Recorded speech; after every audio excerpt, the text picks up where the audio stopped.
हर पुरुष बुरा नहीं होता। शिक्षाप्रद कहानी। रेनू की शादी हुए 5 साल हो गए थे। उसके पति थोड़ा कम बोलते थे पर बड़े सुशील और संस्कारी थे।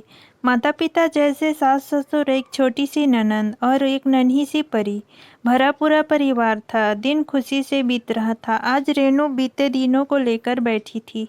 कैसे उसके पिताजी ने बिना मांगे 30 लाख रुपए अपने दामाद के नाम कर दिए जिससे उसकी बेटी खुश रहे। कैसे उसके माता पिता ने बड़ी धूमधाम से उसकी शादी की।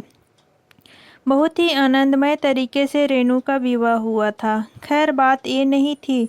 बात तो ये थी कि रेनू के बड़े भाई ने अपने माता पिता को घर से निकाल दिया था, क्योंकि पैसे तो उनके पास बचे नहीं थे। जितने थे उन्होंने रेनू की शादी में लगा दिए थे। फिर भला बच्चे माँ बाप को क्यों रखने लगे। रेनू के माता पिता एक मंदिर में रुके थे। रेनू आज उनसे मिल के आई थी और बड़ी उदास रहने लगी थी।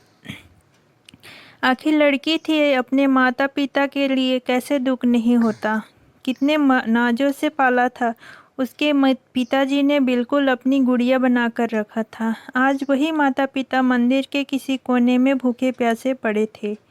रेनू अपने पति से बात करना चाहती थी। वो अपने माता पिता को घर ले आए, पर वह हिम्मत नहीं कर पा रही थी, क्योंकि उनके पति कम बोलते थे, अधिकतर चुप रहते थे। जैसे तैसे रात हुई और रेनू के पति वह पूरा परिवार खाने के टेबल पर बैठा था।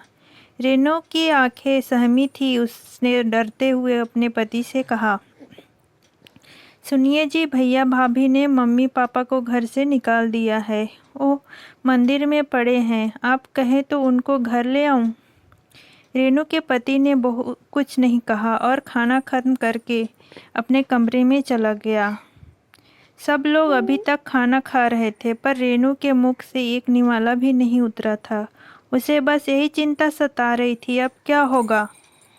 उन्होंने भी कुछ नहीं कहा। रेनू रुहासी सी आंख लिए सबको खाना परोस रही थी।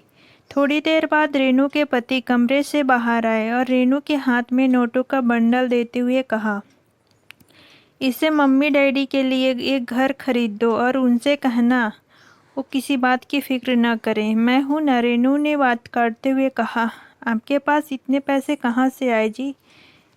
रेनू के पति ने कहा, ये तुम्हारे पापा के दिए गए हैं पैसे हैं। मेरे पास मेरे नहीं थे, इसलिए मैंने हाथ तक नहीं लगाए। वैसे भी उन्होंने ये पैसा मुझे ज़बरदस्ती दिए थे। शायद उनको पता था एक दिन ऐसा आएगा। रेनू के पास सास ससुर अपने बेटे को गर्व भरी नज़रों से देखने लगे और उनके बेटे ने भी उनसे कहा, अम्मा जी बाबूजी सब ठीक है ना।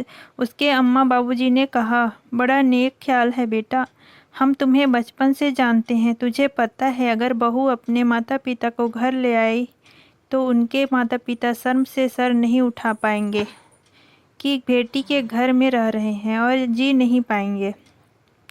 इसलिए तुमने अलग घर दिलाने का फैसला किया है। और वही रही बात इस दहेज के पैसे की, तो हमें कभी इसकी ज़रूरत नहीं पड़ी, क्योंकि तुमने कभी हमें किसी चीज़ की कमी होने नहीं दी। खुश रहो बेटा, कहकर रेनू और उसके पति को छोड़ सब सोने चले गए। रेनू के पति ने फिर कहा, अगर और पैसों की ज़रूरत हो तो मुझे बताना और अपने माता पिता को बिल्कुल मत बताना घर खरीदने को पैसे कहाँ से आए। कुछ भी बहाना कर देना, वरना वो अपने दिल को दिल से कोसते रहेंगे। चलो अच्छा, अब मैं सोने जा रहा हूँ, मुझे सुबह दफ्तर जाना है। रेनू का पति कमरे में चला गया और रेनू खुद को कोसने लगी। मन ही मन ना जाने उनसे क्या क्या सोच लिया था। मेरे पति ने दहेज के पैसे लिए, क्या वो मदद नहीं करेंगे। करना ही पड़ेगा, वरना मैं भी उनके माँ बाप की सेवा नहीं करूँगी। रेनू सब समझ चुकी थी कि उसके पति कम बोलते हैं पर उनसे ज़्यादा कहीं समझते हैं। रेनू उठी और अपने पति के पास गई। माफ़ी मांगते पर उसने पति से सब बता दिया। उसके पति ने कहा, कोई बात नहीं, होता है। तुम्हारे जगह मैं भी होता तो यही सोचता। रेनू की खुशी का ठिकाना नहीं था। एक तरफ उसके माँ बाप की परेशानी दूर, दूसरी तरफ उसके पति ने माफ़ कर दिया। रेनू ने खुश और शर्माते हुए अपने पति से कहा, मैं आपको गले लगा लूं, उसके पति ने अट्टहास करते हुए कहा। मुझे अपने कपड़े गंदे नहीं करने। और दोनों हंसने लगे और शायद रेनू को अपने कम बोलने वाले पति का ज़्यादा प्यार समझ आ गया। हर मर्द बुरा नहीं होता, गौर करिए, कुछ अच्छे भी होते हैं। दोस्तों, आपको कहानी कैसी लगी कमेंट में ज़रूर बताएं और अच्छा लगे तो चैनल को लाइक, सब्सक्राइब एंड शेयर ज़रूर करें। धन्यवाद।